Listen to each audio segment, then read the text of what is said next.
Bismillahirrahmanirrahim. Assalamualaikum warahmatullahi wabarakatuh. Alhamdulillahirrabbilalamin. Wassalatu wassalamu ala asrofil anbiya'i wa mursalin wa ala alihi wa sahbihi ajmain, amma ba'du.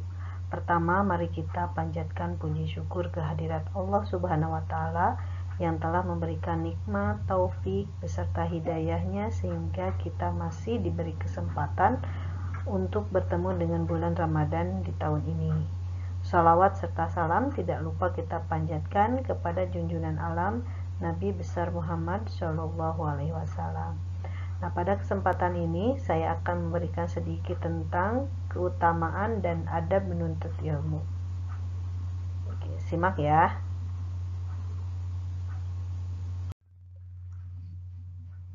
Kita mulai dari keutamaan menuntut ilmu.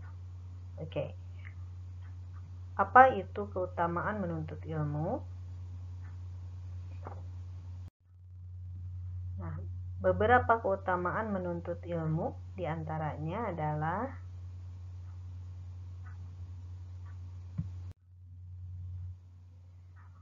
ada 3 keutamaan menuntut ilmu. Yang pertama adalah menjadi orang yang mulia.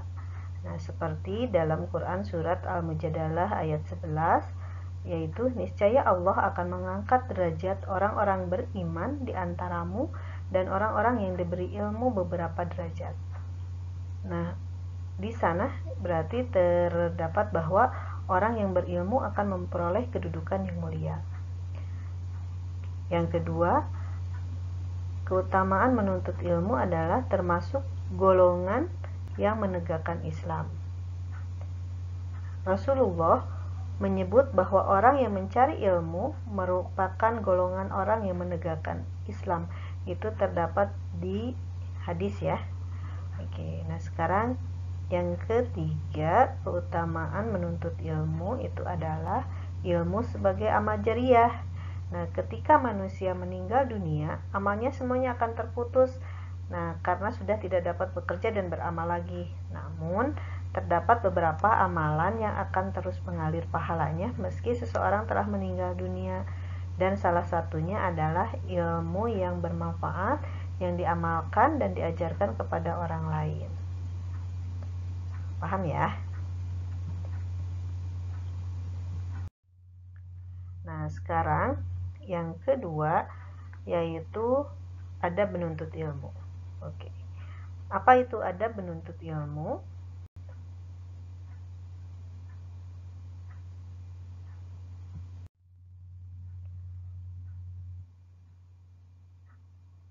Adab menuntut ilmu yang perlu kita ketahui adalah yang pertama, niat. Nah, jadi ketika kita akan menuntut ilmu itu diawali dengan niat. Niat merupakan keinginan dalam hati untuk melakukan suatu amalan. Ya, Rasulullah mengatakan bahwa niat menjadi penentu pahala sebuah perbuatan. Jika niatnya karena Allah, maka Allah akan menganugerahkan pahala yang setimpal. Oleh karena itu, kalau mau menuntut ilmu, mau belajar, sebaiknya diawali dengan niat karena Allah Subhanahu wa Ta'ala.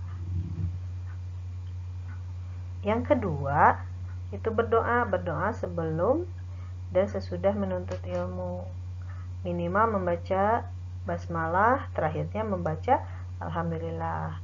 Punya doa yang lain sebelum belajar boleh. Nah, yang sering kita baca itu kan Bismillahirrahmanirrahim, Robbi zidni ilma warjukni fahma. Nah, itu. Oke. Itu kan artinya, ya Allah, tambahkanlah kepadaku ilmu dan berikanlah aku pengertian yang baik.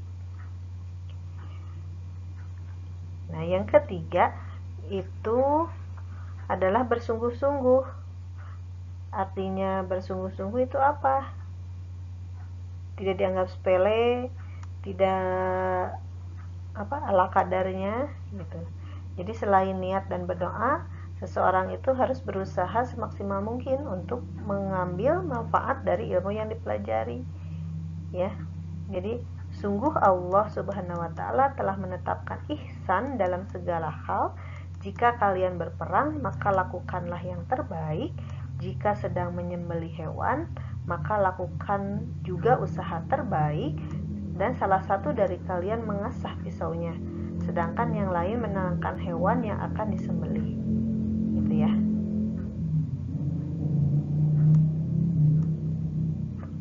Oke, nah yang keempat itu adalah tawadu. Tawadu itu rendah hati dan tidak sombong, tidak angkuh. Kenapa tidak boleh sombong? Nah, Khalifah Umar bin Khattab itu mengklasifikasi 3 tahapan ketika seseorang menuntut ilmu, ya. Jadi ilmu itu ada 3 tahapan. Jika seseorang memasuki tahap pertama, ia akan sombong. Jika ia memasuki tahap kedua, ia akan tawadu. Nah, jika ia memasuki tahap ketiga, ia akan merasa dirinya tidak ada apa-apanya. Jadi kalau kita menuntut ilmu, semakin lama, kalau dalam peribahasa itu adalah berilmu padi ya, artinya semakin berisi semakin menunduk. Nah, sudah sepatutnya kita berikhtiar untuk menambah ilmu, namun harus tetap menyadari bahwa hanya Allah yang maha mengetahui segala sesuatu. Oleh sebab itu manusia sudah hendaknya untuk berendah hati. Oke. Paham ya sampai sini? Saya akhiri dengan